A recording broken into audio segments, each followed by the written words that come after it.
We're going to go ahead and get started.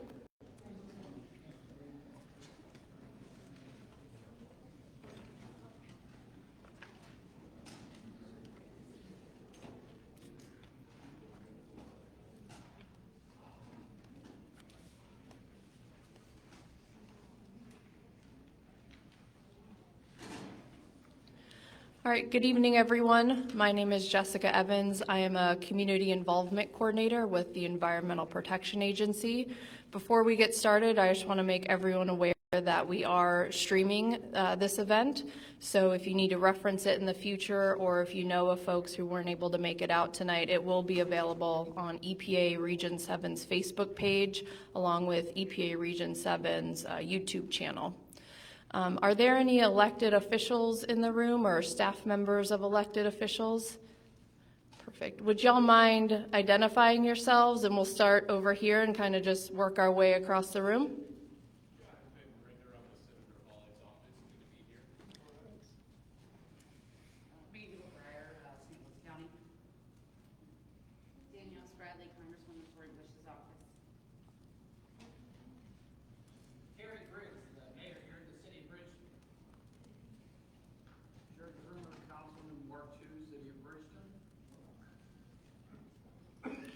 Perfect, thank you. And thank you everyone for coming out tonight. The purpose of this evening's meeting is to go over the Community Involvement Plan, also known as the CIP, and Technical Assistance Needs Assessment, referred to as the TANA. There were interviews conducted last year by our technical assistance contractor, SKIO, who are here this evening. And so the information provided during those interviews were incorporated into an updated CIP, and that CIP is currently available on the Westlake Landfill site profile page. It is in draft form, and we're looking to receive feedback tonight from you all to incorporate into that draft document, and then we'll make that final for public release as well on the Westlake Landfill site profile page. So the main purpose why we are here tonight is to listen from you. We want to receive your feedback. So there will be multiple opportunities tonight for y'all to provide feedback and information to us. There will be an interactive portion of the presentation where we will ask for your feedback and prioritizing what you want to hear from us and how you want to hear the information from us. There will also be a question and answer session after the presentation this evening, where you'll have the opportunity to ask us questions specifically related to the information that has gone through during the presentation. And then the last portion of tonight's meeting will be the listening session. Our Region 7 administrator was in town last year. She came to Bridgeton City Hall, where there were site updates provided by EPA to stakeholders in the area. And during that time, we received recommendations from the attendees for EPA to hold a listening session. So we're looking forward to hearing from you all. I'm going to pass it over to Chris.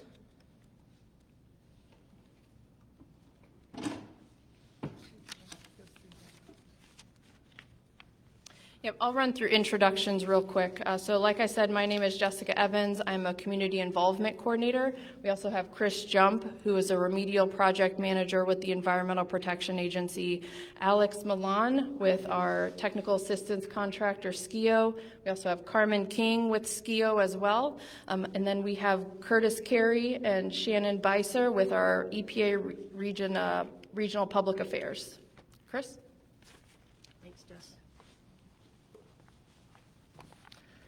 So like Jess said, I'm the one of the project managers for the Westlake site, and I know that there's a lot of interest in the technical work that's been going on for the last couple of years, and I wanted to let you know right away that we will be back on May 9th in this building from 6 to 8 to provide a technical update on that work and talk about the path moving forward. So our team members are currently still reviewing that document. So we can't provide an in-depth technical discussion of it tonight, but we will be back on the 9th. I can provide some summary information of the work that's been done. We've provided this information to the technical committee of your community CAG, Community Advisory Committee, thank you. I'm so used to speaking in acronyms. So that's a group that helps communicate with EPA, communicate concerns of the public to us, and helps to get some communication from EPA back out to you guys. So we appreciate them working with us.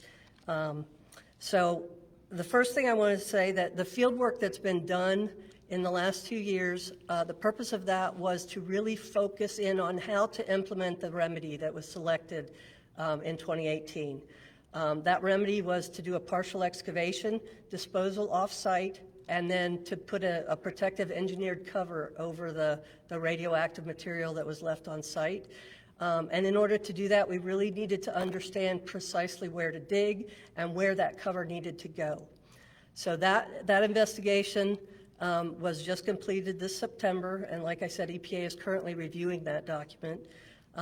Some of the things that were found, we required the contractors to identify the limits of the radioactive contamination.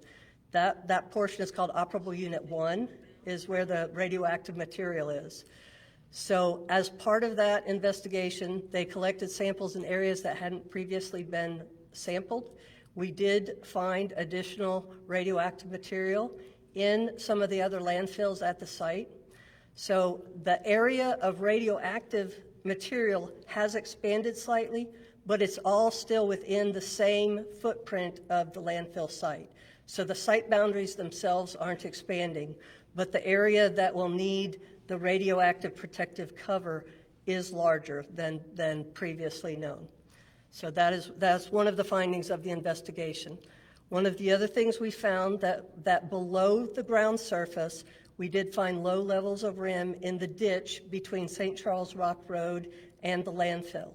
Those samples were, the radioactive material was at least 2 to 10 feet below the land surface, so there's no potential for people to accidentally come into contact with that.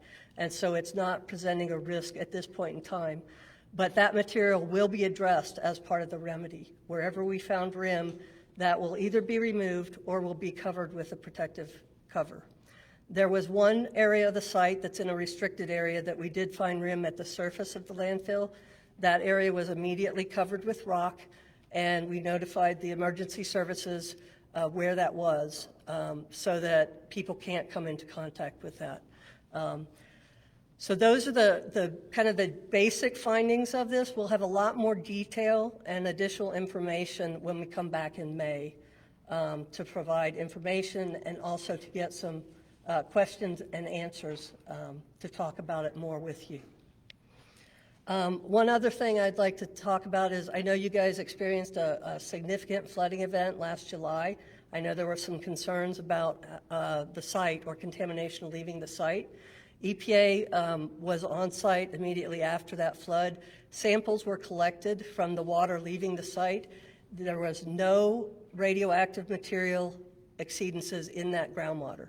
So we did not have any evidence of radioactive material leaving the site during that flooding event. So because that was so significant, we felt, I think that's a strong indication of how well the site is being managed right now. So that's basically the summary of the work that's been done. Let me see if I can. This is a map of our site dashboard. The purple dots are where radioactive material has been found. The white dots are where there was no radioactive material. This is on our website. There's a web address there. You can search for Westlake Dashboard, but you can go in and see exactly where samples were collected and whether they had RIM or not. RIM stands for radioactive impacted material, so that's how we abbreviate it as RIM. So, and I encourage you to go and look at that if you're interested. That dashboard also has a list of activities that have to be completed before we can actually start the cleanup, and it kind of shows what we've done to date and what's still left to do. So it gives you an idea of the time frame of what still remains to be done. So I encourage you to look at that if you are interested. The last thing I wanted to mention briefly, I know I'm not able to move this. Thank you. I know with COVID, we have not been real present in the community. Interaction's been limited. We have continued to have meetings with the technical community advisory group to try and keep them updated on the site, as well as community leaders and elected officials. This was from a meeting in April that we had to provide some updates. But I wanted to kind of go over some of the things that we're trying to do to keep the community informed. This meeting is to talk about other things that we can do. You know, we want to see what's effective and how we're getting the word out to you. So these are just a few of the things that we have done. So we've had stakeholder meetings with the administrator in April. We've had, I think, 3 TCAG meetings over this last year.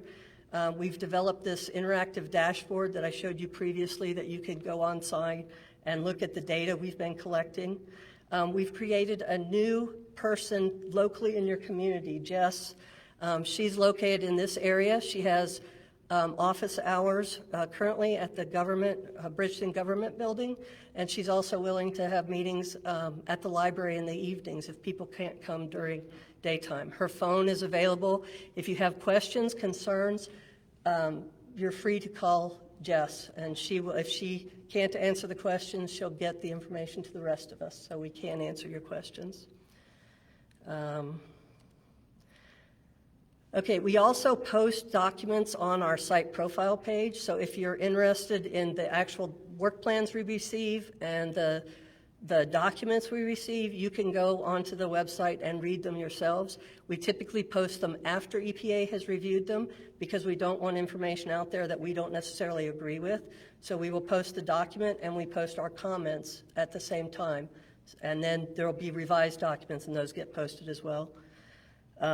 We have quarterly updates with the local emergency responders to try and keep them aware of any changes on the site or any hazards that they might come into contact with if they have to respond to the site. And we also have a Westlake Update newsletter that gets mailed out. It's been about 4 or 5 times a year. We're hoping to do that more frequently. If you would like to be on that mailing list or email, we can do either mail or email. You can sign up at the table where you signed up coming in.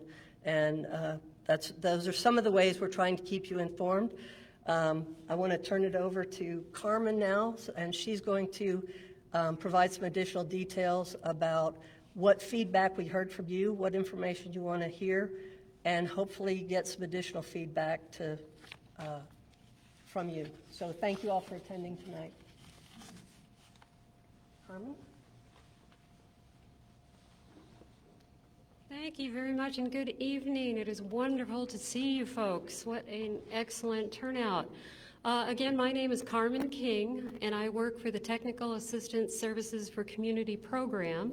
If you recall previous meetings in years past, my predecessor, Terry Boguski, was your technical advisor. She has since retired, and I'm trying to fill her shoes, so I am here for you, and I'll probably say that 100 more times before I leave this podium, but I am your technical advisor, and there's a reason why I'm a technical advisor for communities such as yours. It's because I have some relevant experience to bring to you.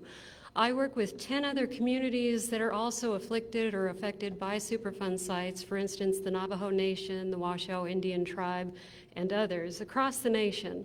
And I come from a scientific background. I'm an aquatic toxicologist, and I've worked for 33 years on hazardous waste sites, including I started on the Exxon Valdez, I've worked on the BP oil spills, the Alyeska pipelines, things of that nature. So my strength is a technical background in aquatic toxicology and chemistry. And so I bring that to you, and I also bring to you that I have sat in your chair, quite literally. I am a community member myself. I have lived in the footprint of 2 Superfund sites over the course of the last 20 years. I lived in Leadville, Colorado, which was encompassed by the California Gulch Superfund site, where I took on a proactive community role, much like Don Chapman and Karen Nichols. I led community groups in Leadville. And then more recently, I live in Silverton, Colorado, which if you recall in the not too recent past, the Gold King disaster, that mine waste released literally ran across my front yard. So what does that mean? It means I have a relevant sympathy. I know what it is to have questions, concerns, fears, more questions.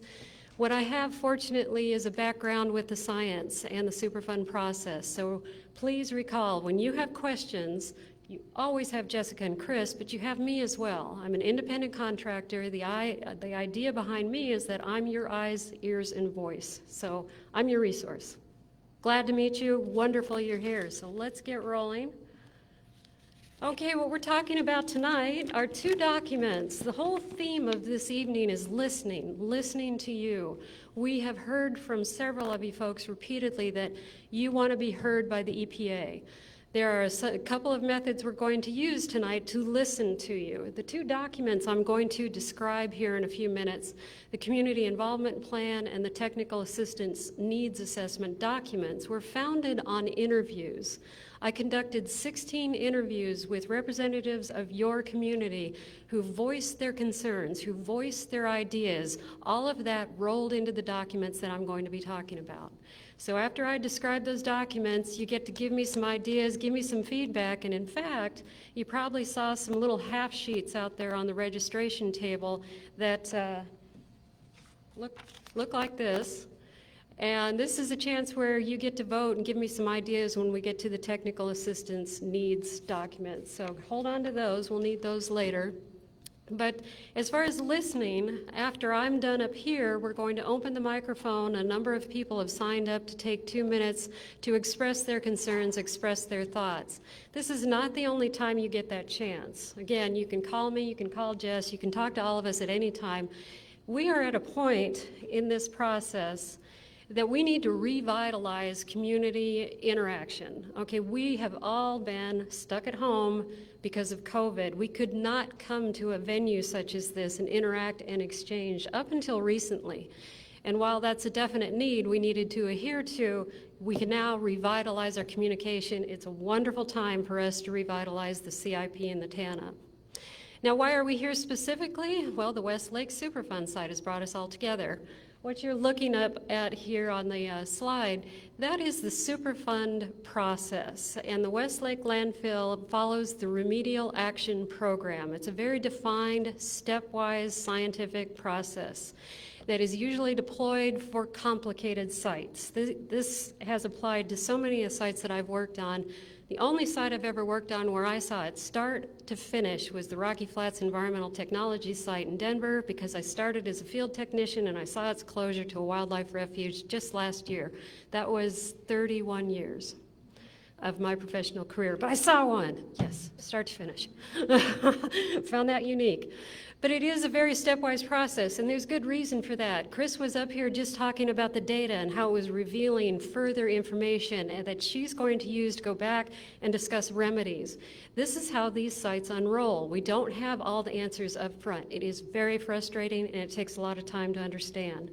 So what you're looking at up here is an investigative process where we go out and we study the contamination, we find out how far and wide it's gone, what are the risks that it causes. Now that we have those answers, we can develop remedies. Now what you'll see when you're looking up here on this slide, there's a gray arrow on the bottom. It goes from left to right, and it says community involvement and planning for the site's eventual reuse. That arrow is a continuum through the whole process. Okay, your interaction, your feedback, your voice, your listening is an essential component to the Superfund process. And in fact, there are strategic points where your voice is required. Okay, at the proposed plan, when remedies are developed and we roll them out, we need your voice, because the next steps on where that site is going and what it's going to look like is largely driven by your desire. Okay, so we need your voice. That's called proposed plan in the public interaction. In 2018, you had a chance to amend the record of decision for the OU1. So that's recent history where your voice rolled into the amended ROD. Okay, so that's an example. Those opportunities are coming up again for the Westlake landfill. Now tonight, we're talking about two documents. I've just copied the cover page of each. Fortunately, I think the titles are obvious to what their contents hold, but these are your documents. The first one we're going to discuss is the Community Involvement Plan, which is exactly what it describes. It describes how the EPA and the community are going to have a dialogue, and it goes back and forth. How you're going to listen to the EPA, how you are going to reach out to the EPA, what they can provide to keep communication channels open. That is the CIP. Now, the Superfund process that I just had up there on that last slide, it is a very technical, science-burdened process. There are a lot of data points, there's a lot of maps, there's a lot of science and remedy engineering, and so that's technical information. Now, I know there's some of you out there that have that kind of background where that information is pretty easy to digest, but for most people, technical information is difficult. And so the Technical Assistance Needs Assessment is a document that describes how we will make that technical information useful to you, how we will make those big documents, those piles of data, understandable. Now, both documents are founded on the interviews that I conducted, and the EPA saw this to be insightful. Like I said, my predecessor was Terry Boguski, and she's retired, so the EPA thought, well, if Carmen is going to be your technical advisor, it's good that I conduct the interviews so I start to understand and hear the needs and the concerns of the community. So the interviews that are the foundation of these two documents took place starting October of last year. It took us 4 months to be able to find a good representative population of folks to talk to who could take an hour out of their busy schedules and speak with me. And we were able to find 16 really good resources, including the ones that you see listed up here. I spoke to representatives from the Bridgeton City Council, City of Maryland Heights Mayor, Just Moms, Missouri Coalition for the Environment, the Fire District, DePaul Hospital, the St. Louis County Department of Public Health, Terracin Commons Mobile Home Park, Westlake CAG, and local businesses of Veerbeck, Husband Corporation, and Chafco. Now, the interviews themselves, again, I was the interviewee. I had 4 pages of questions to ask these folks, but the whole purpose was for me to listen. So I initially asked everyone about their history. I wanted to get an understanding of how long have you lived or worked in this community, and then proceed from there. Through the course of your living or working in the community, did you participate in the previous community outreach events? Did you come to the meetings such as tonight? Did you read any of the materials that were provided? Did you access the websites? I wanted to hear what those resources were, if they were valuable, and what folks could recommend for change. Then I also asked about technical assistance needs. It's like, hey, you know, did you find the information too tedious? Do you want something that's more publicly understandable, plain language, for instance? And then finally, I opened up the interview to let them just tell me everything you can recall, give me recommendations. I want to hear it because I could be a technical advisor to you folks in the future, and it's good for me to hear this.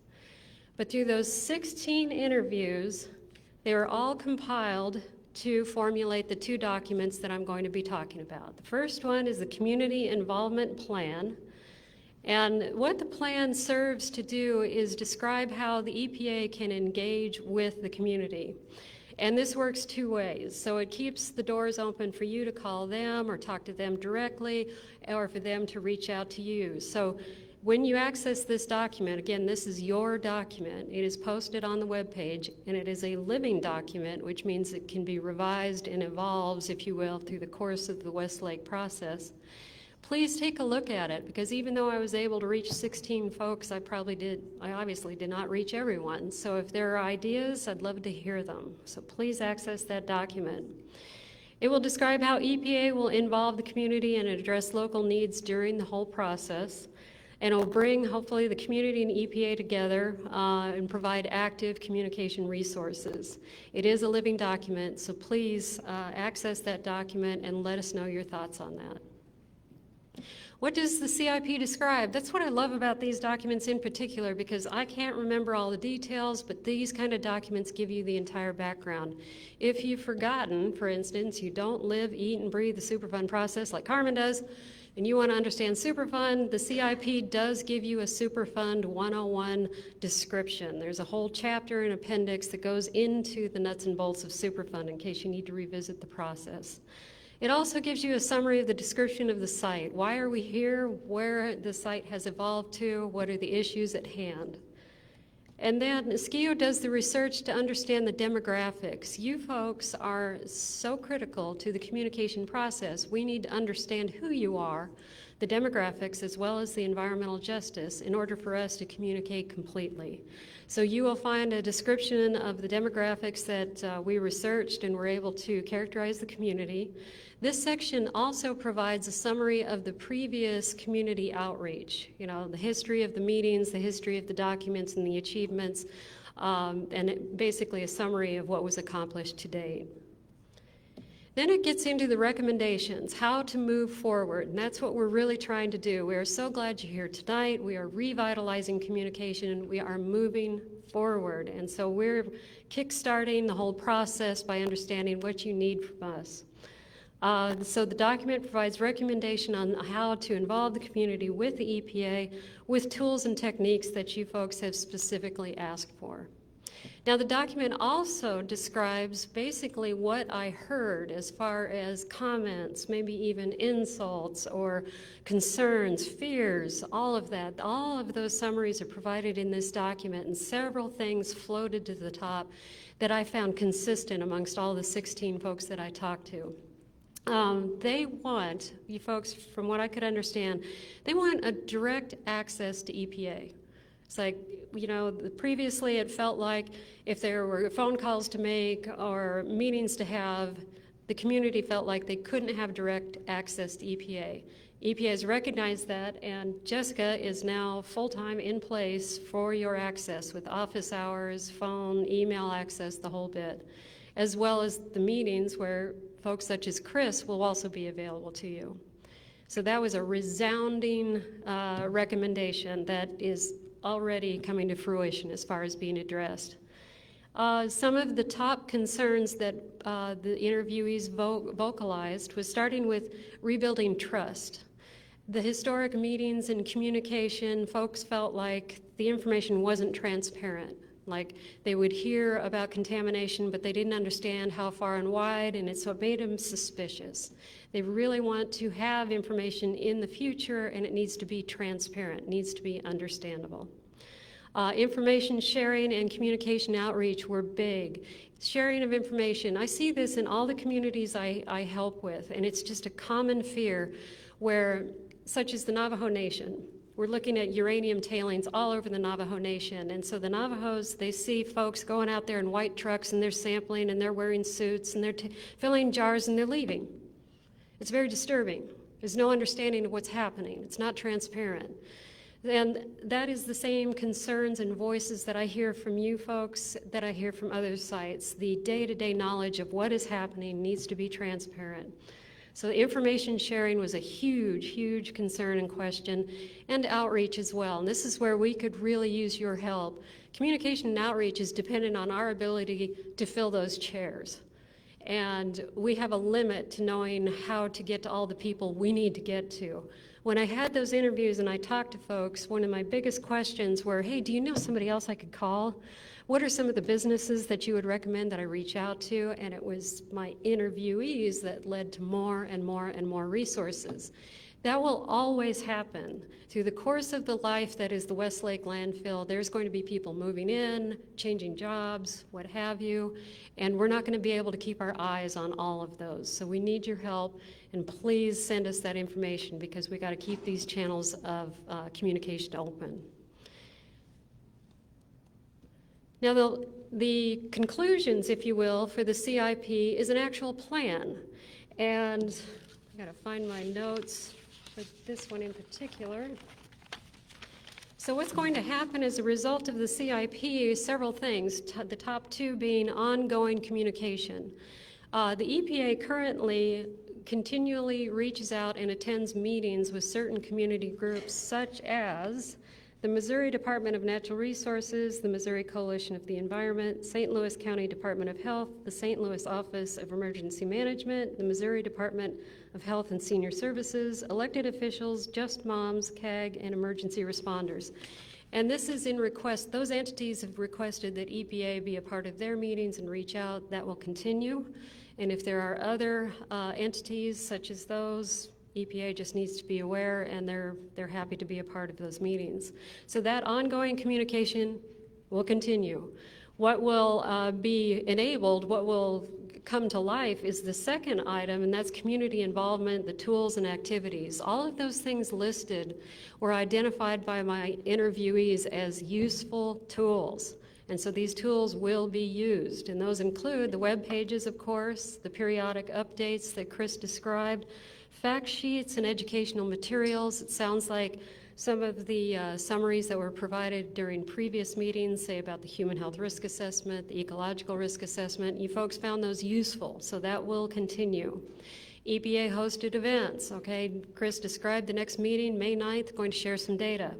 Community meetings. Briefings with local officials will continue. The mailing list is constantly evolving, and that's where we can use your help. Translations can be provided, and the formal public comment periods are extremely important and essential, like I described. That Superfund process, there are key points in that process where your voice defines and focuses the next steps towards remedy development. So we need your comments and review. So that information will be made available so that you're aware that they're coming up and you can act on it. Information repositories, this is kind of a fun deal, similar to a lot of projects I've dealt with. When you're on a large, complicated site, the amount of information is overwhelming. And it's not a simple thing to put every last Westlake document in a local library. They would just choke under the weight of the paper. That doesn't mean that paper isn't available to you. It's just that please work through myself or Jessica to get a hold of copies, because the libraries couldn't possibly hold the collection that is Westlake. But there are repositories. You do have access to them. All right, that was the CIP. Am I moving along too fast? Yes. See, I also teach college chemistry, so I know a hostile audience when I see one. And you guys look a lot better than my students usually do, so thank you very much. Okay. The next document, Technical Assistance Needs Assessment. It's a long title, but it defines exactly what I'm talking about. This document describes the methods by which the EPA will relate technical information to you. You have defined for us how you would like to see this information presented and provided, and that is what the TANA provides. This document is also standalone, and so you can pull it off the shelf or pull it down from the website, and it will give you a summary of Westlake. It will give you a summary of the Superfund process, so you get the whole thing in a bundle. It will summarize the suggestions, the comments, and the interview results that were held for these documents, and provides the recommendations for technical assistance. So we'll jump right to the conclusions. The recommendations I summarized for you on those little half sheets, okay? And the recommendations actually fill pages of information. So I just boiled them down into one sentence statements. All of these recommendations will be put into place, okay? I'll just repeat that. All of them will be put into place. What I would like to know is your preference. For instance, if you think the first recommendation is the most powerful, useful to you, if you could put a number 1 in that box, that would be great. So as I walk and talk through these recommendations, just think in your head, we want to know personally what you folks would find beneficial. So let me go through these recommendations.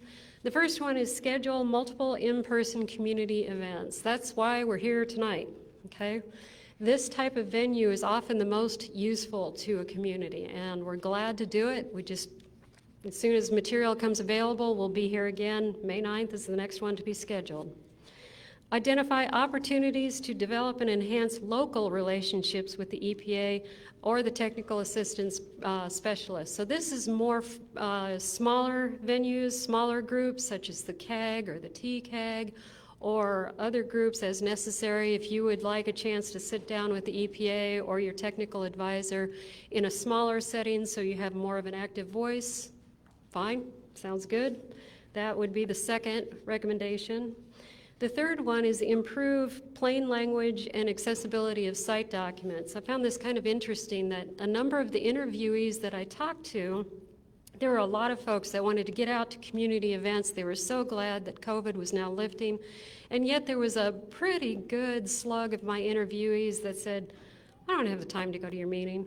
I don't have any time at all. I would like to stay at home next to my computer. I will download what I want and I'll look at that. I just want access so I can do this on my own time. But I need you to put that information in plain language.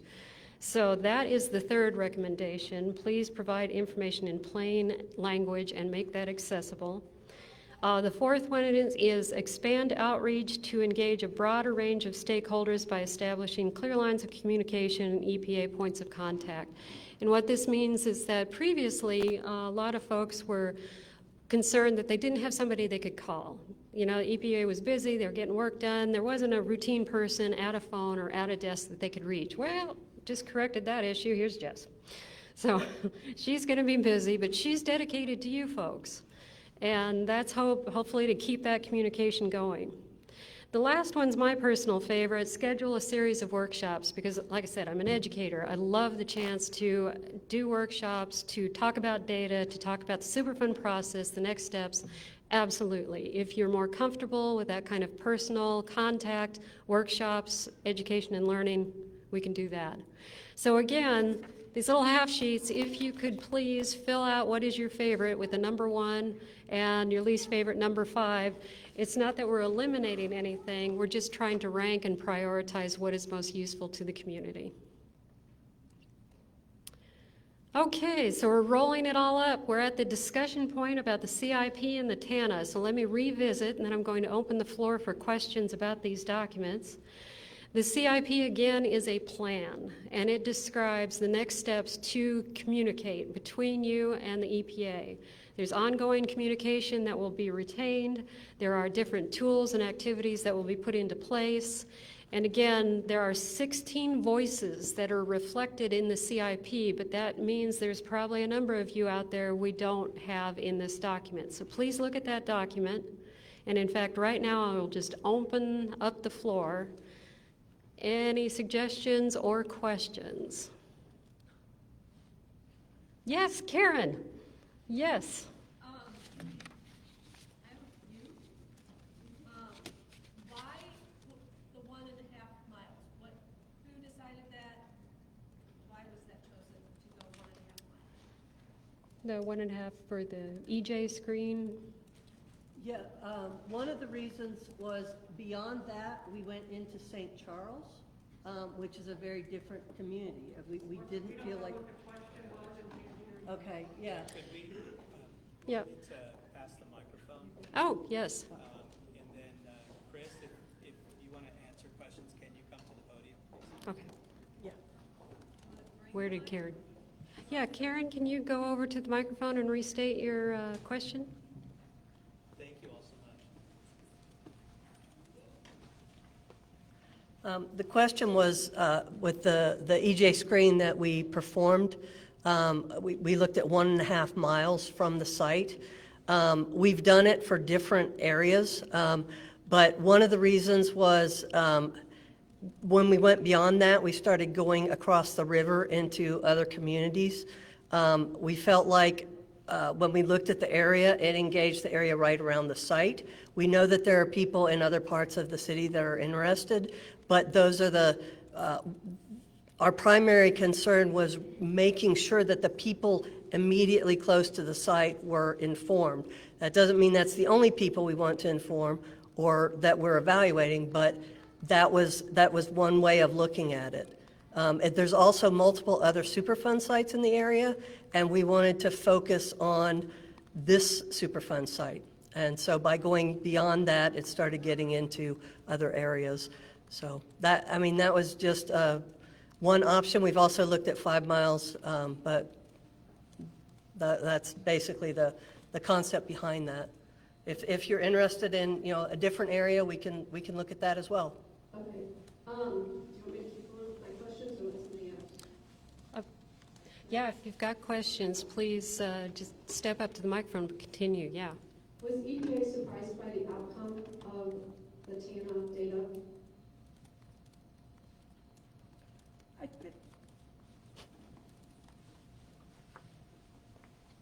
I think we had heard from a number of people in the community that they wanted to hear more, that they didn't trust us. We weren't totally surprised. I think we're glad to know that, and we would like to do better. So we're here to hear what you guys want, how we can serve you better, how we can reach you and provide information to you better. Okay, I'll leave my comments for that question when I do the listening session. Does a task coordinator usually do a TANF for a community? No, no. That was what was kind of unique, the opportunity for me to do the interviews, and that was strictly so that I could get to know you folks better. But in SKIO, we do a number of TANAs and CIPs for communities. They don't all ask for the technical advisor to continue. So that was an unusual twist, which I think was well-founded. I mean, it gave me a chance to hear from you and understand names and faces and concerns. So that was unusual. So that was a request by EPA? Yep. Do you know who made that request at EPA?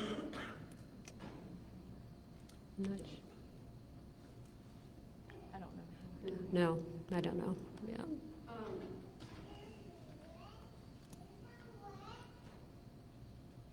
I think that's it for now. Well, thank you. Thank you very much. Yes, Harvey. Thank you, Harvey Burton. Couple of things. One is the 1.5 mile that was up there, notification.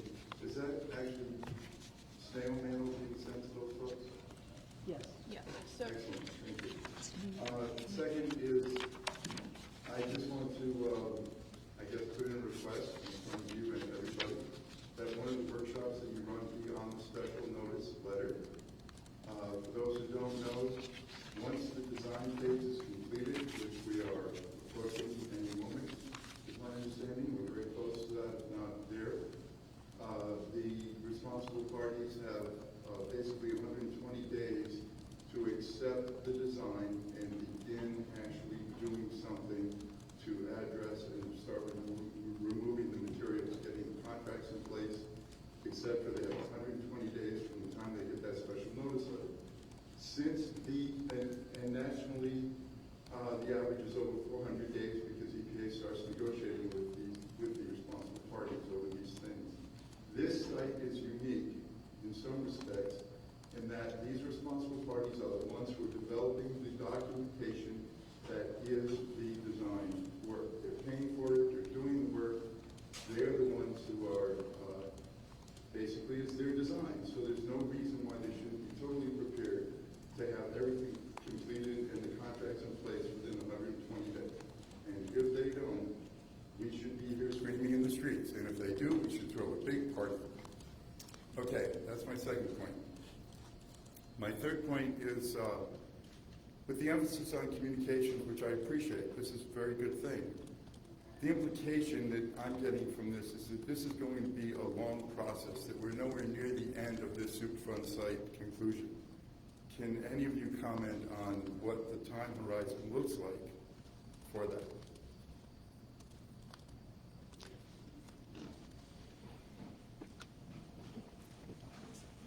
I don't think I can give you a specific time frame. And I have to say that we are not real close to the end of the design. We are in the middle of the design. We have completed the investigation needed to have the data to complete the design. But now that we have that data, they're taking that data and using it to decide exactly where to dig, how to get to it, because there's different layers of material. So they have to do an engineering design to decide how to get to the different material they're excavating. They also have to design a cover. The cover is going to be larger than originally expected, but that cover has to keep radon gas from coming out, but not be damaged by the natural gas from a landfill that naturally degrades waste. So there's a little more engineering, and it's a little more difficult to design that type of a cover than you would for a typical RAD site or a typical landfill site. So there's a lot of work that's going into trying to figure out the best way to do that. Once that design is complete. And if you look on the dashboard, there are kind of the steps that are necessary to complete that design, and you can see the ones that are completed and the ones that are still remaining to be done. And as you said, there has to be a legal agreement in place with the responsible parties before the actual shovels in the ground cleanup can begin. And even after that legal agreement is placed, the shovels don't arrive immediately. There's a work plan that has to be done. There's a contractor that has to be hired. So I know this is not what people want to hear. I know that Superfund takes a very long time, but there are certain steps that are required by law that we have to go through. So I'm sorry, I can't give you a specific time frame. We're midway through the remedial design and working towards an agreement with the responsible parties to complete the remedial action. Yeah. Could you expand on that answer? I mean, is it in the next 5 years? Is it in the next 10 years? I mean, we've sat in this room, many of us, multiple times. This is probably the 4th team that I've seen in front of me telling me the same thing I heard back 10 years ago. Which is why, one reason I'm, sorry. Give me a decade.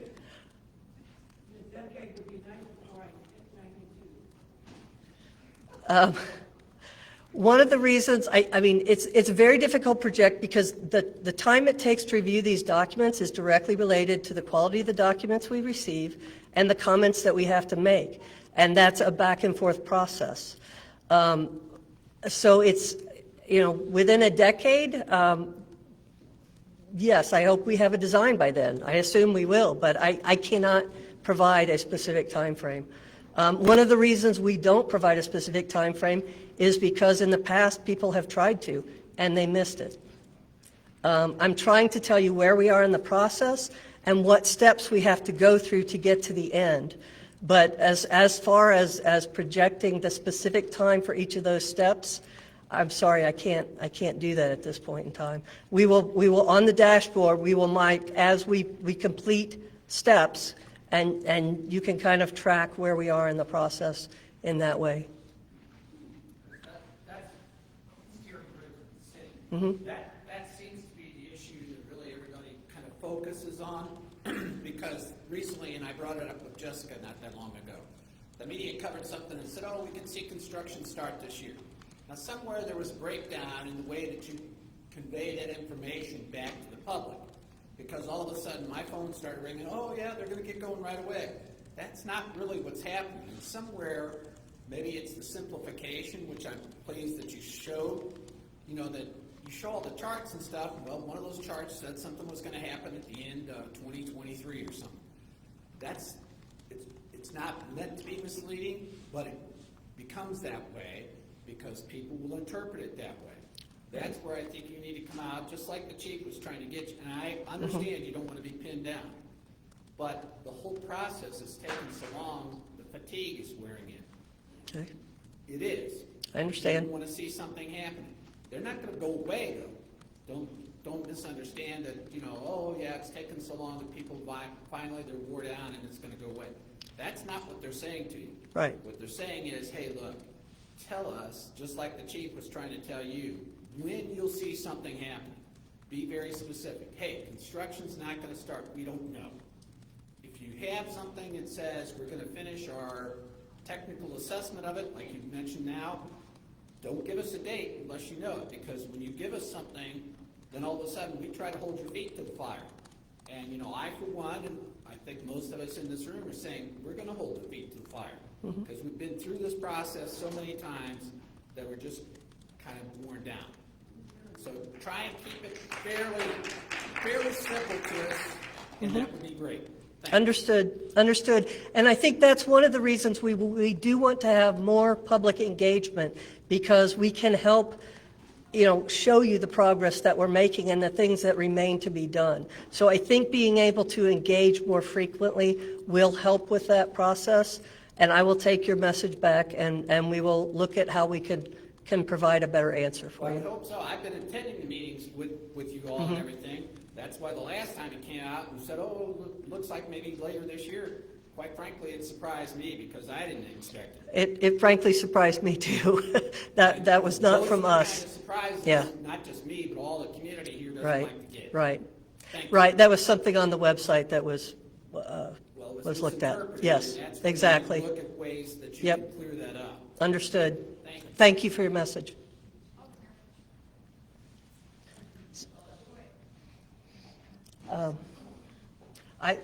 I don't know if it's easier for people to come to the microphone, so to make sure people can hear the questions. Isn't, and maybe I'm a little confused on this, but it seems like, and I think Harvey touched on the fact that, you know, you got 120 days to start action from when the plan is formulated, but then in reality, what the reality is, it's more like 400 days based on what we have. But isn't there a provision, and it seems like the difficulty would be to get the PRPs to agree on their degree of responsibility there, but isn't there a provision where the EPA can proceed without the agreement of the PRPs, and that would speed up the process? Can you explain that to me, please?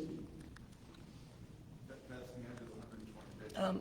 That is part of the Superfund law, but the legal, I'm not in our legal department. I know that our legal department has come and spoken with some members of the community before, and I can't speak to the legal side of that. Yeah, I can. That's where I got the 120 days and the 400 days. At the end of that 120 day period, thanks for correcting me on where we are in the design investigation versus the design plan itself. I stand corrected. But at the end of that 120 days, from the time that design plan is considered completed and conveyed to the responsible parties, that's when EPA's authority to take action begins, at the end of that 120. And at this site, it should not be stretched out to that 400-day average. So what was that last sentence? What was the last sentence? At this site, it should not be stretched out to the 400-day average. There's no reason why, at the end of 120 days, the PRPs are committed, signed everything, and done with all the legal stuff, or EPA should step in, and then at that point, whatever action EPA takes over and starts the actual removal, the PRPs, the responsible parties get charged triple of the cost. That's their hammer. I appreciate all the comments and stuff, but I want to try and focus us back right now on the CIP and the communication. We will have other conversations about these things, but the purpose of this meeting was primarily to talk about the best ways to communicate. I know that's ironic saying that when you're asking me questions, but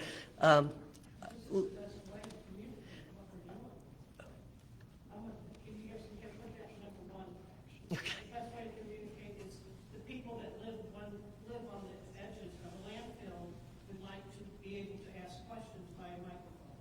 So I think that's the best way to communicate. Well, let's wrap up. Hey, Don, do you have questions or? Yeah, first, Okay. thank you for starting the meeting with empathy and sharing your story. That matters a lot, and we've never seen that before. So that was we appreciate that. Good. Number two, speaking of dashboards, I just looked it up. It hasn't been updated since November 29th.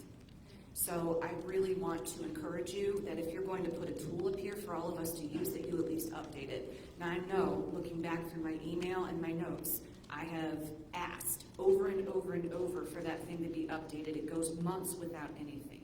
So again, I'm disappointed that a tool would be presented to this community and yet it's not kept up to date. Then it's not a tool if it's not giving us the information we need. And to further what Mayor Brick said, it was a very important point because that dashboard has caused a lot of problems. So I think that perhaps my suggestion would be we take it down and we all meet and we figure out a way to put stuff up there, because if you're not going to keep it updated, don't have it up. It just pisses people off. It really does.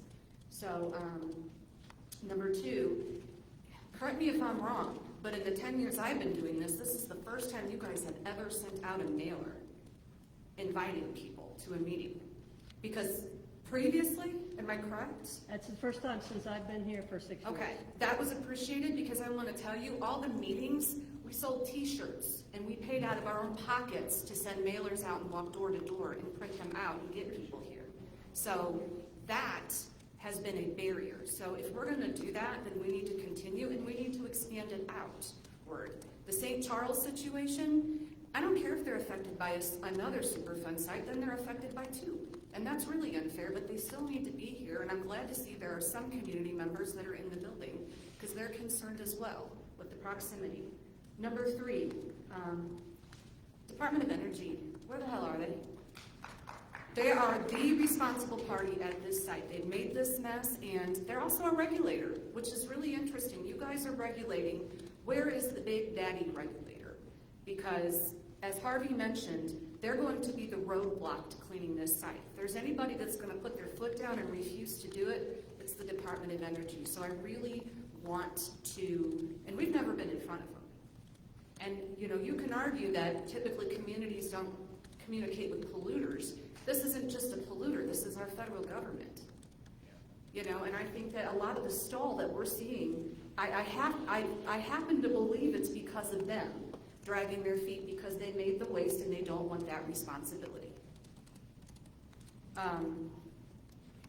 My biggest question that I have, I thank you guys for doing the 2 years of testing. I'm anxious for May 9th to finally see how bad this site that I've been living next to is.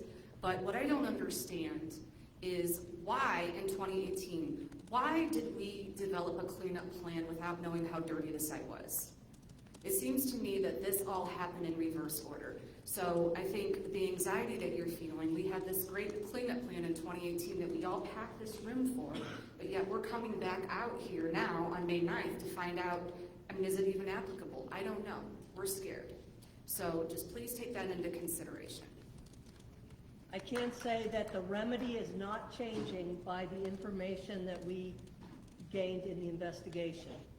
Can you put that in writing up on the page? Because I think that that would alleviate a lot of anxiety. We will talk about it on May 9th, but I am telling you now that the remedy of partial excavation, off-site disposal, and covering any rim left on site is not changing. Okay. Y'all heard that, right? Those components of that Okay. remedy are not changing. It's not changing the risk. Can you repeat that, Dawn? She is saying that the additional findings of radioactivity on the site, correct me if I'm wrong, does not, the remedy is the same. It will not change the cleanup at the site. The Right. plan. Okay, that's great news. Does not change the risk. Thank you. No, the risks were evaluated, that the same risks apply. I have a question related to accountability and the people that are here to be accountable to the community. A lot of times we see your faces, but we don't see upper level administration.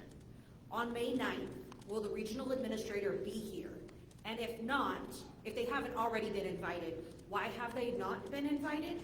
And if that person can't make it, will you please extend the invitation to Mike Regan, Director of the EPA?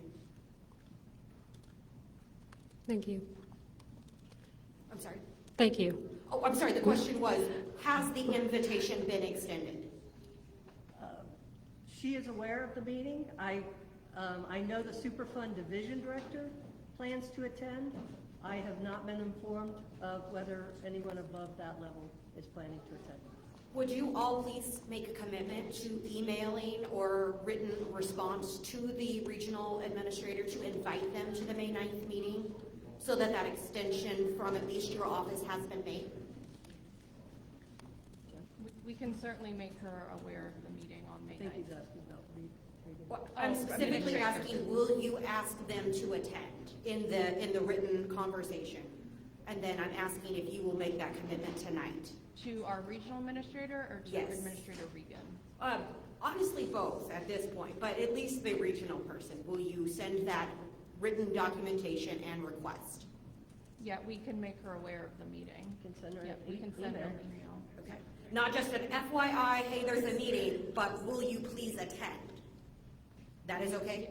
We can We can communicate certainly that the communicate community that. would like her to attend. Yes. Okay, sorry, I don't want to belabor that, but I want to make sure it's not, like, if I casually invite you to a party, sometimes that's not as well received as you are really needed at this particular place, event, or whatever, and that makes people feel more welcomed or more encouraged to come. So we want to make sure that is exceptionally clear that we need upper level administration and we need that level of accountability coming to the community directly. Yeah, we can let her know that the community would like her to attend them. And that you guys would like her to attend too. That way maybe we'll take a little heat off y'all and put it in the appropriate places. All right, thank you. Thank you. Okay, well, let's see if we can bring the questions back around to the CIP and TANA. There are so many questions out there, and that's completely understandable, so I'm glad at least we're able to attempt to address a few. But specifically related to the community involvement plan or the technical assistance needs assessment, does anybody have any questions, discussion? Okay, there. We appreciate new people coming in and new brains. You know, I'm a professional medical person. I'm a registered nurse, 45 years.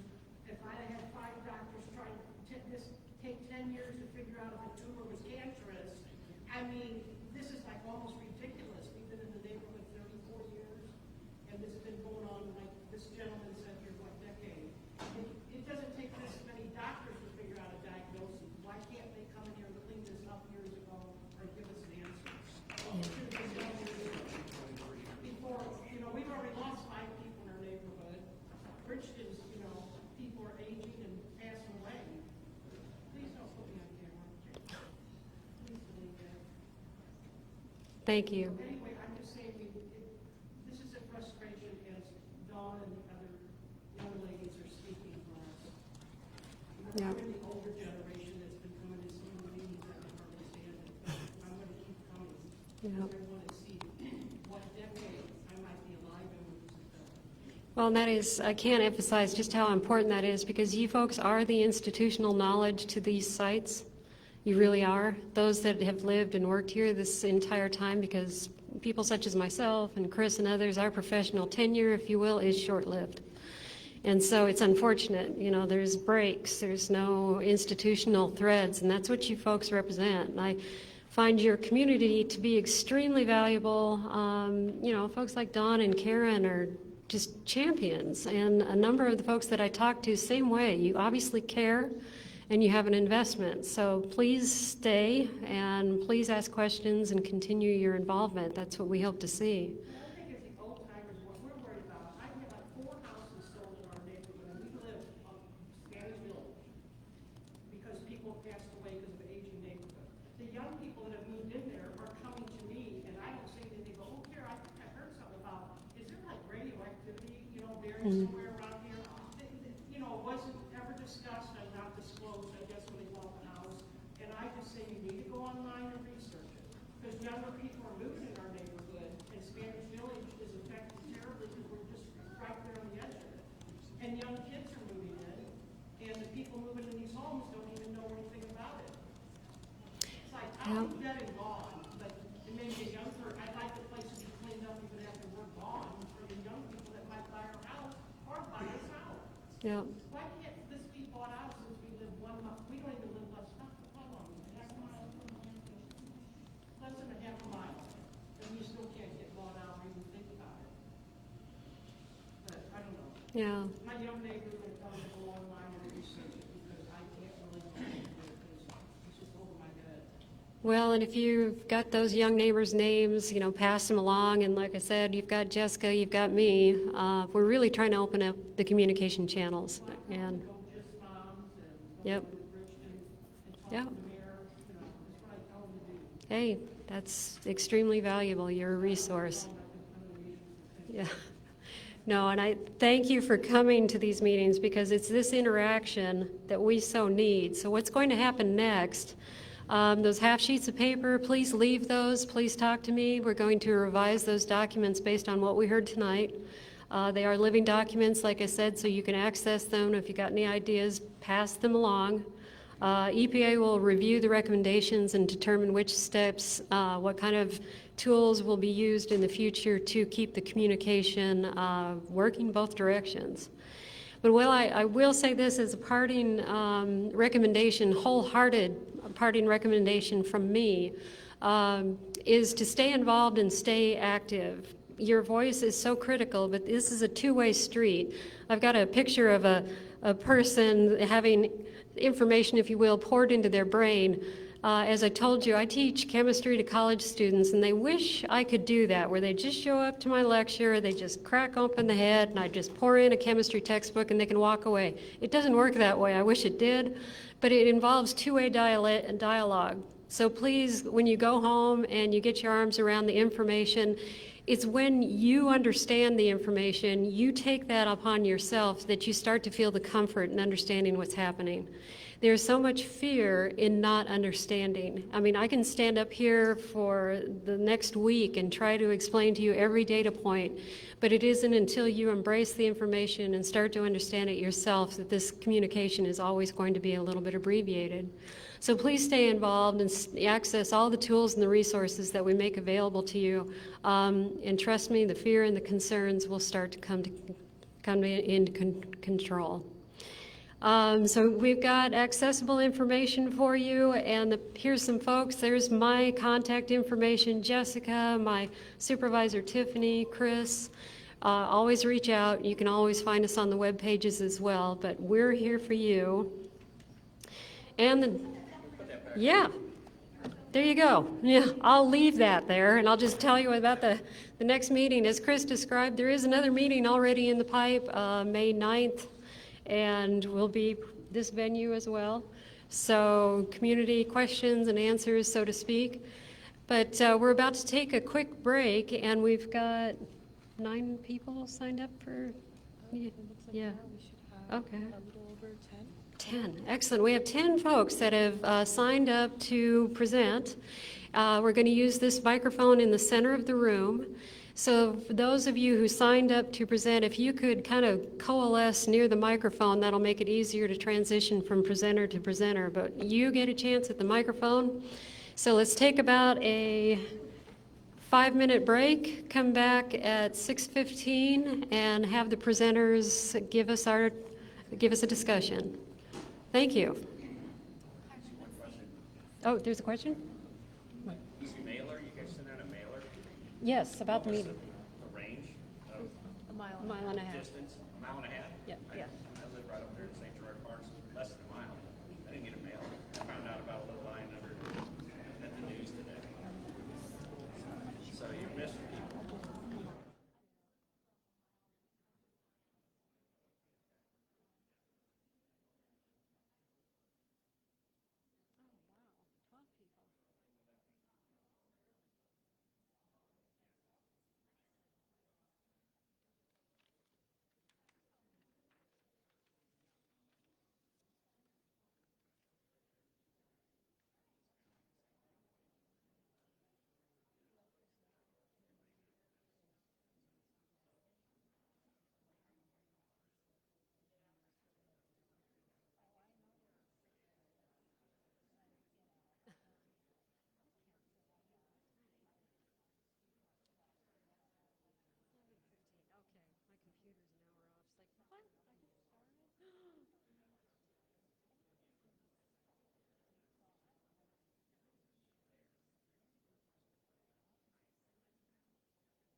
Okay, yeah, I'm going to stand over there, so just raise your hand when you have 10 seconds left. Okay, everybody, shall we get back together?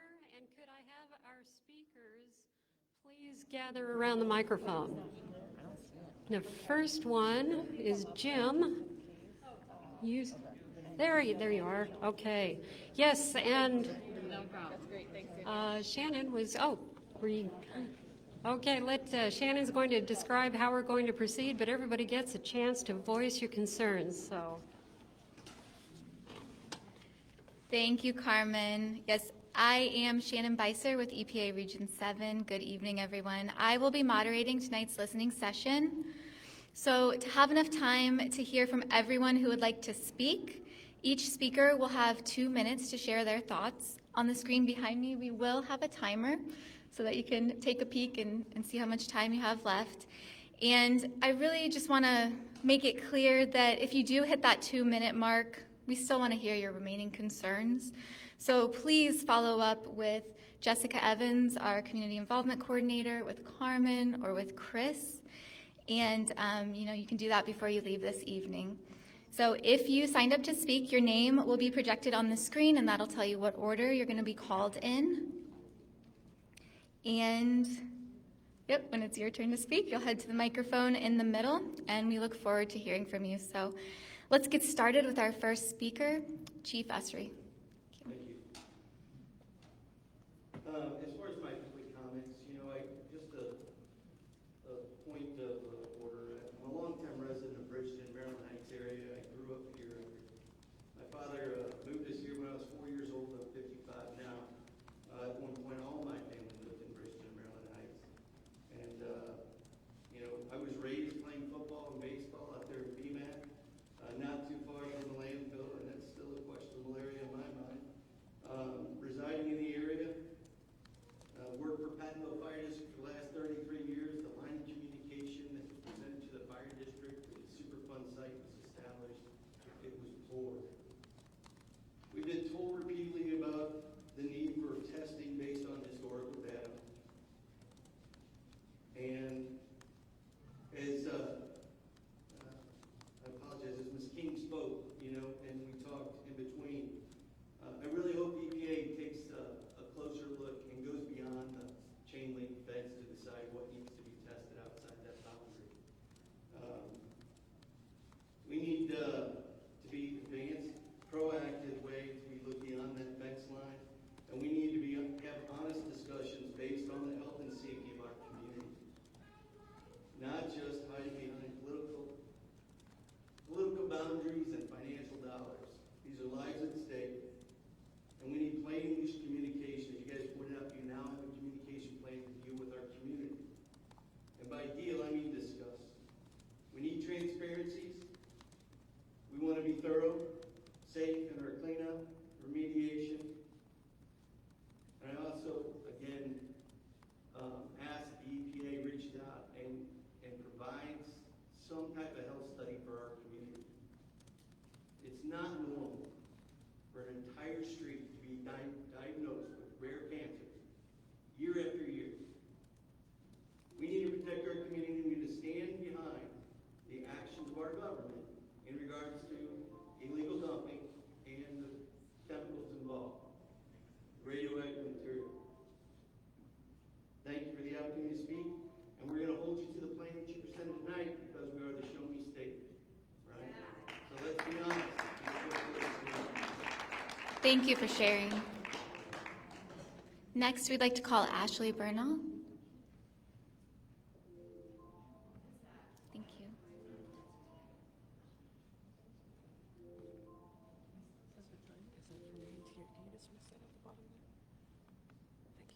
Okay, shouldn't do that anymore. Hello, I'm Ashley Bernal, and while I'm not a community member of the Bridgeton area, I am a community member of the Florissant area, which is less than 10 miles from this particular Superfund site, next door to its own Superfund site related to Coldwater Creek. Because all of these converge in a very similar radius, I have concerns that this is continuing to be a siloed mission. We obviously need the landfill cleaned up, but we also need multiple sites, and that requires your EPA's job to oversee all of the Superfund sites that are within this region.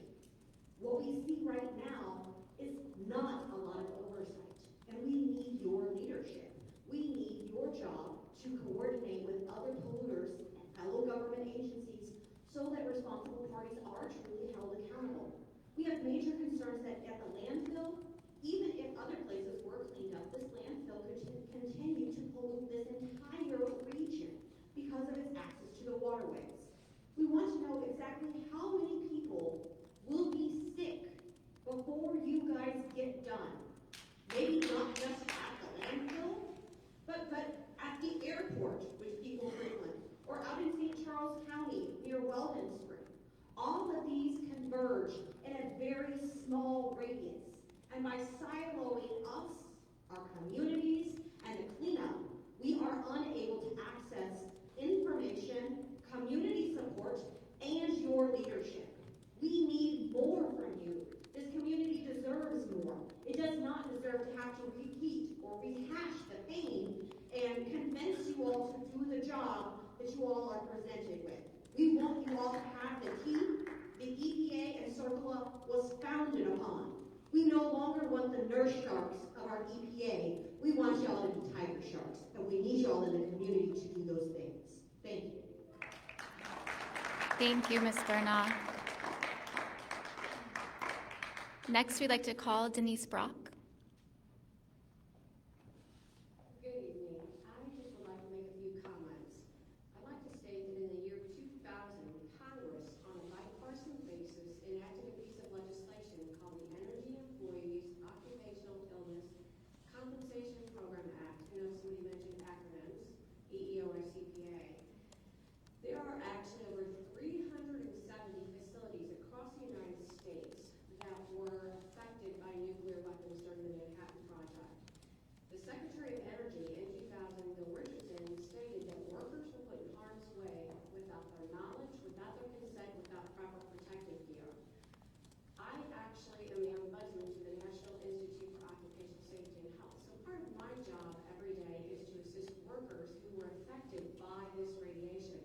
I will tell you this Manhattan Project has left a legacy of waste, illness, and death across the United States. It continues today.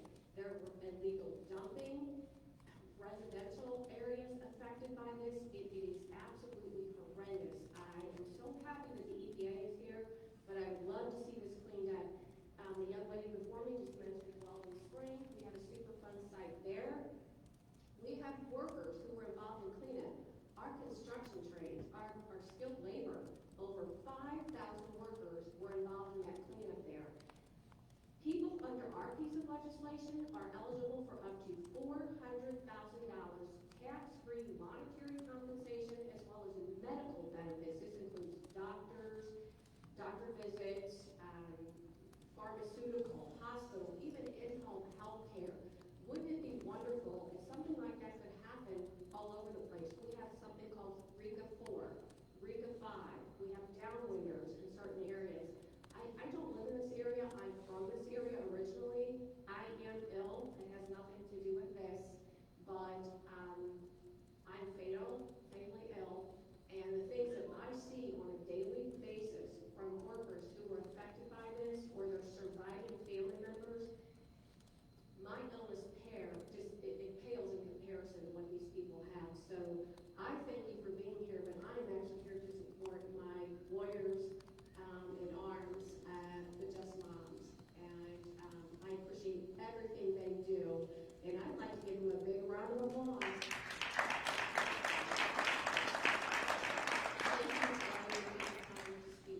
Thank you for sharing your story with us. Next, I would like to call Karen Nickel.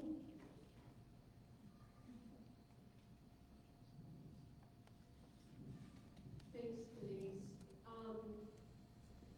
So first of all, I want to say that I'm happy to have Carmen. We're thankful for that. We need her to be accessible. We need her for this community. I want to talk a little bit about what she presented tonight. long process, and we know that. We're in for that. We've been in for that for a very, very long time. But another thing she mentioned was that it being a long process and that there had to be a remedy. EPA was going to cap and leave this waste in 2008. They were going to leave us. In 2012, they wanted to write us off when we brought this to their attention. You guys laughed at us, and for years you told us that there wasn't any radioactive waste other than in the areas that you knew that it was. It wasn't off-site. No one cared about our technical needs. There was no technical needs assessment or what was going on in the community otherwise. Carmen mentioned Kickstarting, rebuilding trust. We've heard that. We've done that over and over and over. We talked about fact sheets, public meetings, open house, EPA presenting at community meetings, a website, email, social media, getting information from EPA. Just Moms STL got information from EPA, repeatedly put it out to this community, and we did it good. This is an insult to Just Moms. No offense, Carmen, and this is not you. But this information is an insult to Just Moms STL. I know you have heard Just Moms mentioned several times tonight. We've built trust within this community. And after 10 years, you want to come in and say, oh, let's get a really good communications plan going. We had one. Our community trusted. The community doesn't trust EPA. That's the problem. The community's breakdown in communications is on your end, not ours. I am now the chair of the Community Advisory Group known as the CAG. I'm co-founder of Just Moms STL. I run other social media Facebook groups. I have 51,000 people as members on social media. I'm sick. I didn't want to take on being the CAG chair. But in efforts to make sure that this community would still get the best information, I did. How much more do you guys want from me? How much more do you guys want from this community? You put somebody in place, put Jess in place to be a community involvement coordinator. Do we need a CAG? Do we need Just Moms?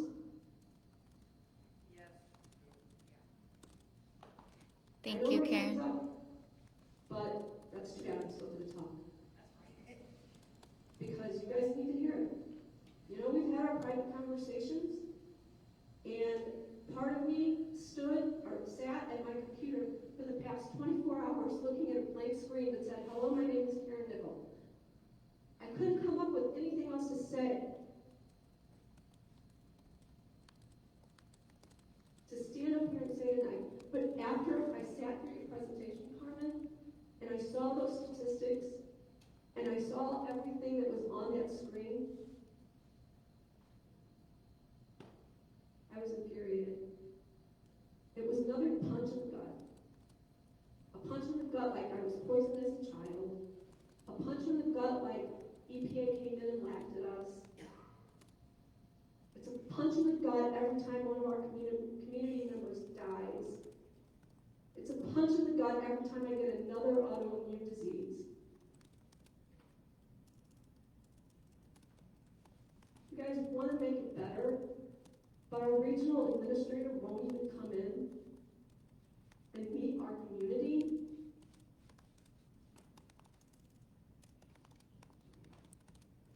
Thank you, Karen. Good meeting Monday night. I hope you bring a good meeting. Thank you. Thank you for sharing. Next, we would like to call Kristen Camuso. Hi. As you said, my name is Kristen Camuso. I work for the Organization for the Environment now. I started this 10 years ago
swam over here, maybe you should test this. I know however many people that used to swim at the Westlake, what is it, Donna? The Westlake quarry right across the street. People used to swim in there.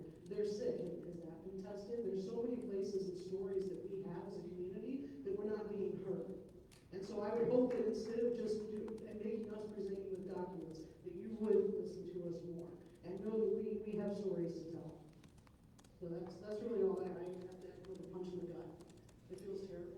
It also feels like I want to say, while I moved away because of the Bridgeton landfill fire, my daughter did have asthma because of that. My parents are still here, and they're very much afraid of what's going to happen. Because the truth is, while things have changed on paper, nothing has changed for us in the last 10 years since we've been doing this. Not a thing. At any moment, equipment could fail. There could be a leachate spill. There could be a release of who knows what in the community if something breaks. So I just want you to know that we are going to watch and we're still going to be here. Thank you. Sorry, I'm also a lot of things. Thank you, Kristen. We would now like to call Dawn Chapman.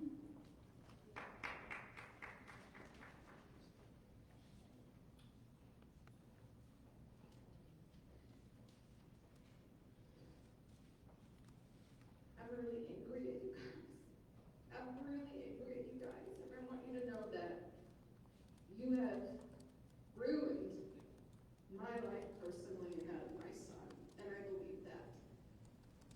Like Karen, when I tried to think of what I was going to say tonight, first thing I want you to know is that my kid is sick.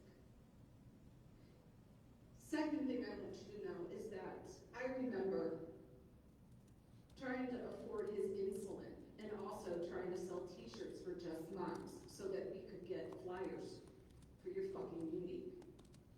And so I do think it's a slap in the face that now we're getting them mailed out all of a sudden because there's a communication issue. But you can't mail flyers to this entire community when there's a record of decision on the line, when their voice really mattered. Okay, so that's real shitty. Number 3. When I look back, and I think, and Chris, I'm not talking about you, so I'm going to tell you that. I am not talking about you. You have been wonderful. But when I think of what we went through with our previous team and some of the other people, and some who are still employed, you know, we fought EPA harder than we fought the polluter.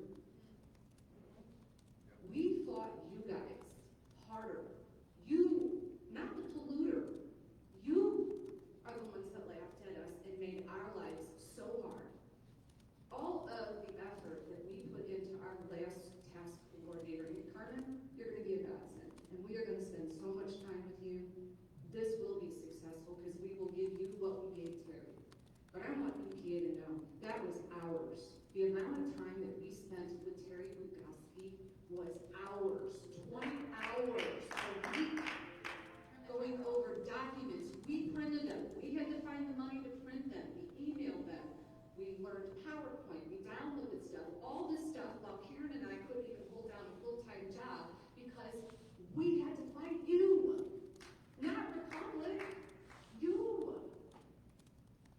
And you know what really sucks? Is that 3 weeks ago we just attended a meeting in St. Charles, and you're still doing the same thing with that community. The gaslighting and whatnot. What I am the most angry about, there is nothing you're going to tell me on May 9th that this community doesn't already know in their hearts. But what I'm angry about is that you fought and you told us that that wasn't going to be the case when you knew it was. Stop telling people things are going to be okay when they're not. Just tell them the truth and put all that extra effort into fixing it and holding those responsible. The last thing, I want you guys to find a way to open a line of communication with the Department of Energy. I want to speak to the Department of Energy, the person that created this waste. And I don't care who it is, find some low level. Find anybody, find a lobbyist. But we want to talk to them. I want to be able to sit in front of them and present them with documents showing that they knew how dangerous this site was in 1974. The very last thing I'm going to tell you, we have 15,000 pages of documents on a hard drive. Carmen, we're going over those with you because those exist. They are there. And they talk tell the story of how our site came to be. And I'm starting to wonder if that's not the reason why it's taken so long to clean it. I know you don't want to give us a timeline. I understand that. I don't like false hope. But at some point, we have got to at least figure out some steps so that this community feels like it's moving towards a cleanup. Because I feel kind of hopeless tonight. What I heard tonight is we don't know when it is, and we're all just going to sit here and be sick in 10 years, and who knows what. But I will tell you this, Just Farms is going to stay where it is, and we're going to grow and get bigger, and we're going to give you what you never gave us, which is every opportunity to succeed in this plan. If you want communication, you want this plan, we're going to give it to you. On May 9th, we will be walking every door. Kristen Camuso hit 1,000 doors in North County. Let's see if we can double it. We're going to, and we'll be printing flyers. We can sure use your help on that, since you have the funds to print them, and we don't have to hopefully raise our own money to do it. But we will if we have to. Thank you. Thank you, Dawn.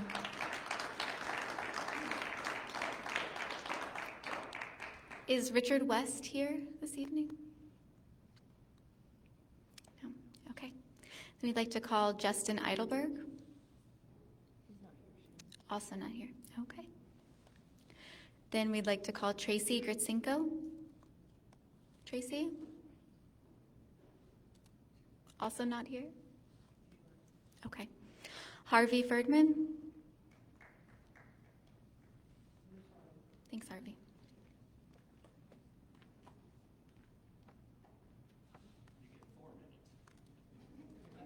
Thank you. I really totally endorse everything that you've heard so far from these folks. I agree.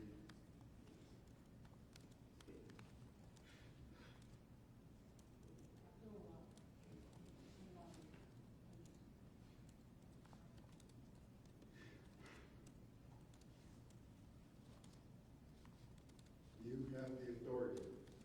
Use it.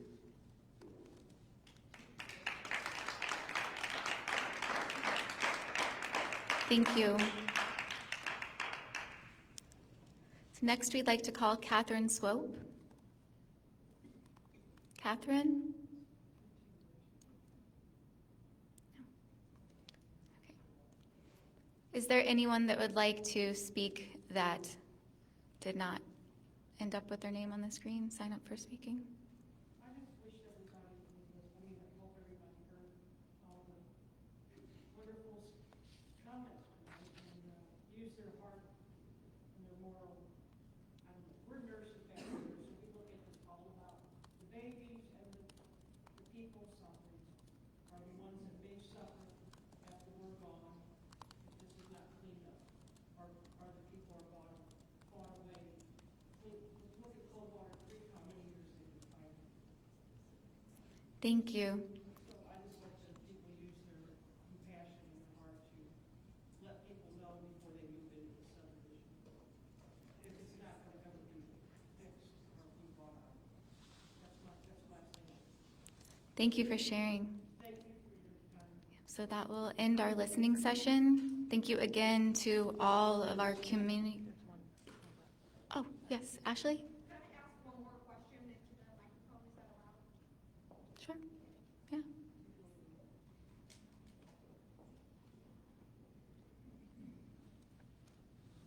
You can keep me on a 2-minute timer, that's fine by me.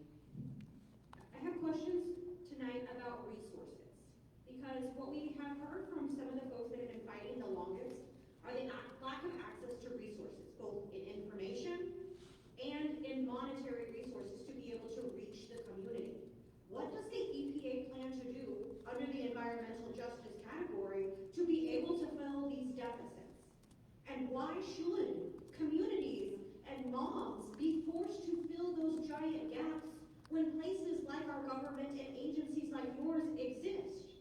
The polluters are the Department of Energy and our military, which both organizations and agencies have more money than most world nations. So why should it have to fall upon moms to sell t-shirts so that people have information and access to their government? I think that is one of the most process. I moved here in 2013 with my whole family. We bought our very first house right behind Jana Elementary and right next to Coldwater Creek. This is the first cousin of the Westlake Landfill, where the nasty waste went down the creek before it went out to your landfill. And so I am empathetic to those concerns because I see them as well. Our entire community at Jana, for more than 40 years of alum, have been poisoned and asked to play on radioactive material. And yet, it was incumbent on me to have to read data and produce data, information sheets, before anybody would respect our concerns.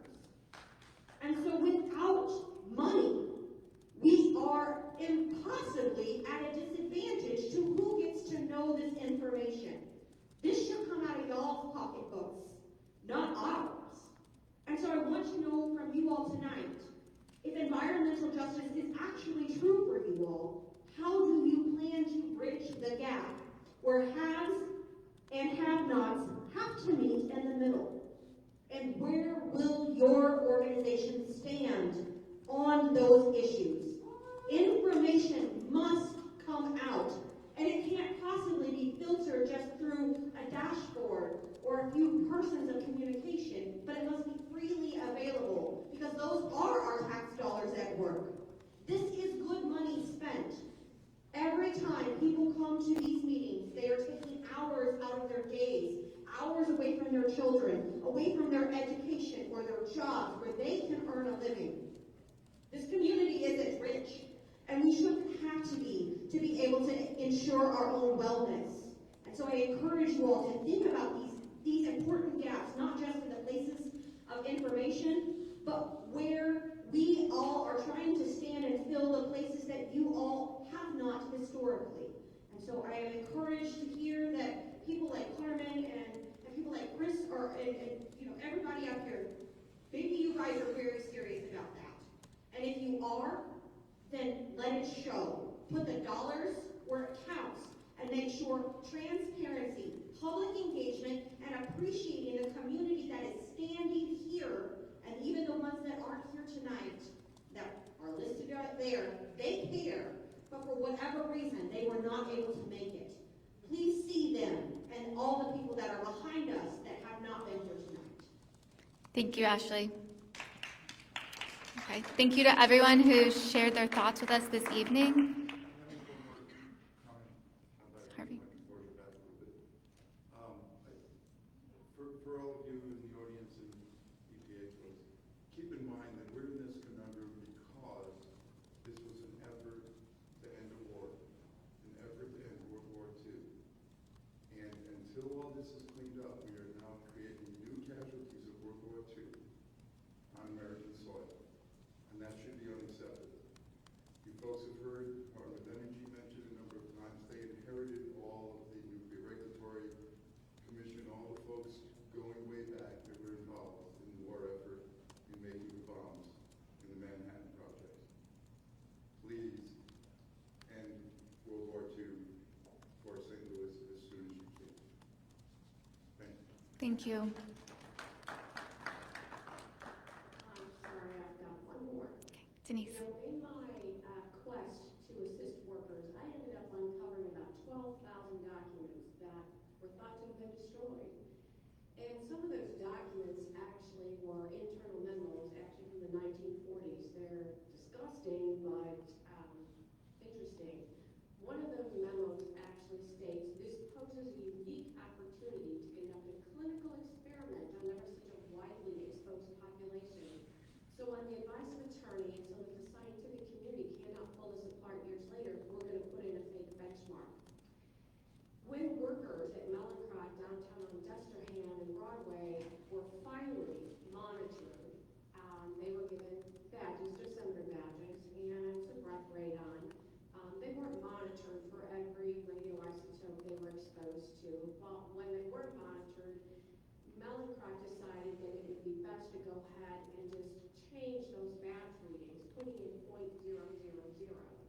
So that means that when workers were just reconstructed, that was faulty data. I ended up going before a presidential advisory committee. I actually worked with President Bond and Talent. We did a piece of legislation, it died in conference, made it through the Senate. But I ended up going in front of the Federal Advisory Board, and I won. I was able to fight their science, which I'm sure you would appreciate. But what that did was kick out $200 million. Since then, there has been $22 billion paid out for sick workers or their surviving family members across the United States. That waste, that nasty mess from Mellencrot, downtown Destrehan, was dumped down at the airport. It was Coldwater Creek, Westlake, Landfill. Again, this has left a legacy of waste, illness, and death. I pray, I'm very spiritual, and I think were it not for Karen and Dawn and Kristen and all of the Just Moms and Wendy, people wouldn't even be aware that this was going on. This truly was, for me, an act of God that this happened, and I know that's what it was for me. I flung science. How the hell I ever was able to tell them, you're using the wrong model, you're using the uranium-driven model, you need to be using actinium, and I had to teach myself the decay chain. That stuff just doesn't happen. That takes women, badass women, to fight this stuff, and that's what you've got here. And please, think about this. I'm sure you've got somebody in your family that's had cancer. I've seen glioblastoma multiformes. I have seen leiomyosarcomas. I have seen everything imaginable. And it is disgusting, and it's horrible to think that there is a community that somebody has to fight this hard to get help. And I can tell you, under our legislation, we have home health care companies, over 500, that help minister beautiful nurses who are amazing in and of themselves because they have compassion. Those in-home health care companies are slick enough. They've got some gain in there. They get some financial gain from it. But they know enough to go to a post office. I don't really know how they do it, but they actually pay for something to get names of people in the community. This should not fall on just moms. You know, and I'm not blaming anybody here. I just, please fight for them. Do what you can. Do exactly what Harvey said. And, you know, the ball's in your court, help them. And I personally am going to contact my friend at DOE tomorrow morning, first thing. And I would love to see somebody here representing Department of Energy. I know we are taught that you have to follow the money. So I know, for example, and I'll be done in a second, there's, like I said, 700,000 workers, that's what I include in your building trades. Mellencrot downtown ran from 42 to 62, right? Your plant workers, they're covered. But then in 1995, construction workers are covered for cleanup. They fall under our program. Well, I know there was cleanup before that, and there's cleanup after that. Why are they not covered? It's because you have to see who is paying for that cleanup. DOE paid in 1995, but if you've got Army Corps and Mellencrot, somebody else cleaning it, they're not covered. So, wow, would I love to see DOE. I don't know who decides who's paying for what. I don't know if it's a joint and several liability thing. I'm not an attorney. I'm just super smart. But I do think that it would be awesome if somebody covers people that are doing this cleanup. I hope it's skilled labor, because I don't know what kind of nightmare you have if it wasn't. And help these residents. I just hope there's some kind of remedy for them. Thank you. Thanks, Denise. Yes. On your website that you're sending us to, it has a remedial design date estimated July to September 2024. Are you standing by that? Or that we're waiting for final design for another full year? That is the estimate that is on the website. You could have said that earlier when someone asked you when the design was supposed to be available. We've been waiting for information like that. It's an estimate, and it could change, but that is the best estimate at this time. It's a projected date. We've been at this since 1980, 43 years. I've seen 2 parents die. I've seen my kids have cancer. I'm fed up with it. I grew up in this. My father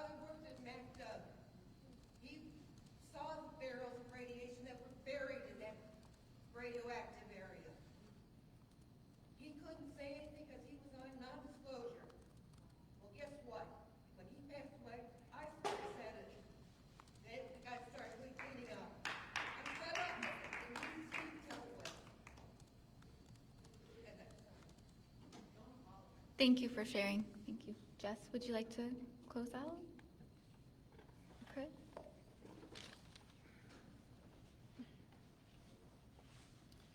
Yep, thank you all for coming out tonight. We appreciate everyone who participated in the question and answer session as well as the listening session. As it's been stated before, we will have another meeting on May 9th where there'll be a technical update provided. That meeting will be held here at Machinist Hall, and we are going to be sending out some correspondence to folks with additional meeting details. Thank you all for coming. Thank you.